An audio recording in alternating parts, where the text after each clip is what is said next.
Natin ngayon dito si Senator Risa Hontiveros. Ma'am, magandang hapon po sa inyo. Magandang hapon din sa inyo, Gigi. Apo. Kanina po sa bahagi po nung pagdinig sa Senado ay kung di po ako nagkakamali doon sa meaning at context na binabanggit po ninyo, ano po, parang meron kayong nabitawan na baka kailangan maghinay-hinay ng kampanya ng gobyerno sa itong Oplan-Tokhang dahil nga sa mga nangyayaring ito. Pwede niyo pong pakipaliwanag po? Kailangan talaga, Gigi, na harapin natin at labanan yung problema ng illegal na droga. Pero hindi sa mga illegal din paraan. Hindi sa isang human rights deficient na estilo ngayon ng war on drugs. Hindi po talaga natin malilinis yung hanay ng ating Philippine National Police sa isang estilo ng war on drugs na hindi nakataya sa karapatang pantao at dahil doon ay bukas sa ganitong klaseng mga pang-aabuso. Apo. Kaya ako'y nanawagan nga kay Chief PNP De La Rosa na mista ng late husband ko, kaibigan ko rin ng matagal na panahon, na kung maaring tigilin o kahit isuspend habang nililinis ang hanay nila, ini-instill muli ang internal discipline na sinasabi bago ituloy ang, hari nawa, na adjust na estilo ng war on drugs. At lalo na dahil earlier in the hearing, siya mismo ay umamin na posibleng hindi ito yung unang pagkakataon ng naging Tokhang for ransom. Posibleng may mga naunang kaso.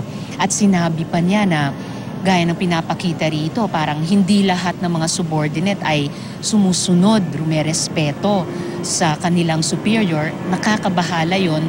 So at least, sinabi po ni Chief PNP sa aking appeal na isi-seriously consider daw niya yung pansamantalang pag-suspend nitong estilo ng war on drugs. I hope na talagang makapagdidesisyon siya in the positive dito. Sa kabilang panig naman po, nagbigay din ng payag si Secretary Aguirre na kumbaga na-trace nila yung linkages nitong si Santa Isabel, isa sa mga protege ni dating General Garbo. At maaring pag daw nagiba yung pong campaign, humina si General De La Rosa na demoralize yung PNP, siyempre tatamaan po yung presidente. So ano pong reaction niyo po dito? Well, nung tinanong ko nga yung statement niya mismo kay Sec Aguirre, sabi ko wala akong pagtingin sa mga usaping DSAB na yan. In fact, ang mas nakakagiba sa performance ng ating PNP ay ang ganitong klaseng mga estilo nga ng war on drugs na mas nagbibigay daan sa pang-aabuso ng mga kawani niya na hindi internalized yung usapin ng disiplina at pagrespeto sa human rights. Tingin ko mas pa nga lalakas hindi lamang ang pagtingin ng publiko kay Chief PNP sa buong PNP kahit pa sa administrasyon kung mailalagay sa ayos ang ganitong klaseng mga sinasabi nilang centerpiece campaign. Ngunit sa kasamaang palad ay mas nagiging daan ang ganitong klaseng pang-aabuso. Kumbaga mas nakaka-disturb sa tiwala ng mamamayan sa ating mga institusyon kung hindi nakikitang nakatindig talaga sa karapatang pantao at may disiplinang ipinapakita sa publiko.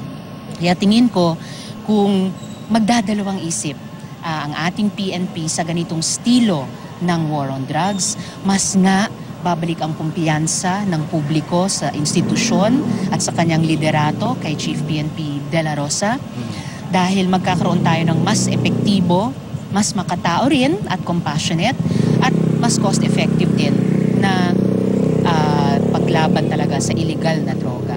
Anong impression nyo kay Santa Isabel? Parang yun nga, marami nagsasabi na masyado malakas yung dating niya kahit alam niya na bawal yung pagpe-play ng tape, pinupursige niya kanina. So ano po ang masasabi niyo sa demeanor niya kanina? Well, isa rin po ako sa maraming kababayan natin na nagulat sa ganyang klaseng demeanor. At pero gayunpaman, palagay ko hindi siya kumilos ng mag-isa niya. Hindi siya magiging ganyang kalakas ang loob, hindi lang sa pagharap sa hearing kanina, kundi sa mga di umano'y ginawa niya at yung mga di umano'y nasaksihan niya pero hindi niya hinadlangan bilang isang police officer. So yung pagkidnap, yung pagpatay, tapos yung pagpapakremate dun kay Mr. G. Siguro isa nga siyang halimbawa ng nabibigyang daang mga abusadong pag-uugali ng ating dapat na law enforcers dahil kulang ang pagtindig ng kasalukuyang estilo ng war on drugs sa karapatang pantao.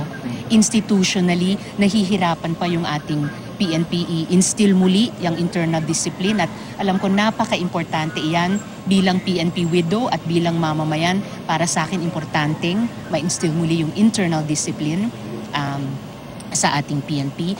And I'm looking forward, Jiggy, sa maayos na konklusyon nitong pagdinig tungkol dito sa di umano'y tokhang for ransom na ginagamit ng ilang mga kawani ng PNP in the guise of pag-implementa ng war on drugs para makalikha kami dito sa Senado ng mga batas na mas mahigpit na gagabayan yung ating PNP sa pag-prosecute ng mga anti-crime campaigns sa paraan na dahil magalang pa rin sa karapatang pantao, may malakas na institutional internal discipline, therefore, mas epektibo kahit sa ating mga law enforcement objectives. Opo, ano po ang i-expect ng publiko doon po sa susunod na pagdinig?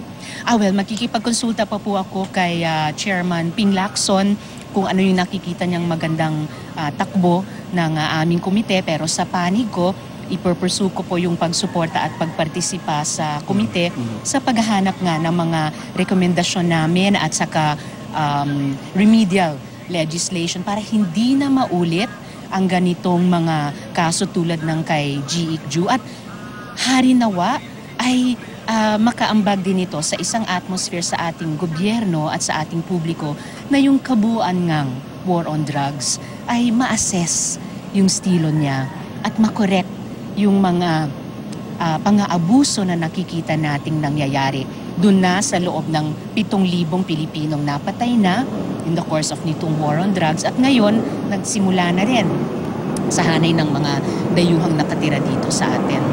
Salamat po sa pagkakataon, ma'am. At si Senator Risa Ontiveros. Maraming salamat po.